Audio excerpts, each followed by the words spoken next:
En otro orden de ideas, si usted desea conocer uno de los sitios emblemáticos de la capital británica, ahora lo puede hacer con tan solo 5 pesos y sin salir de la ciudad. Esta es la historia. Viajar unos minutos por el emblemático metro de Londres, disfrutar parte de su cultura, música e historia, ya se puede hacer realidad sin salir de la capital mexicana. Solo basta adentrarse en los pasillos de la estación del Metro Auditorio para visualizar una atmósfera totalmente británica.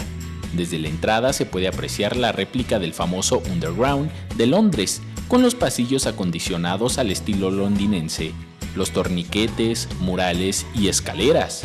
El fin de semana fue inaugurada la estación emblemática británica por parte del director general del metro, Jorge Jiménez Alcaraz, y el embajador británico en México, Duncan Taylor, quien resaltó los lazos de amistad entre Londres y la Ciudad de México, así como la importancia de transformar los sistemas de transporte en las grandes metrópolis del mundo. Promover la movilidad, el transporte sustentable, porque nosotros creemos que para el futuro de las grandes ciudades como México va a ser necesario tener más transporte eléctrico en un futuro, o con estos buses que ya disminuyen muchísimo las emisiones, pero creo que la próxima generación, Guillermo, van a ser eléctricos. El titular del metro destacó la incidencia de la cultura británica en el mundo. Hablar de la nación británica obliga a reflexionar en todo lo que nos ha legado al mundo. Los Beatles, los Rolling Stones, como referentes a nivel mundial.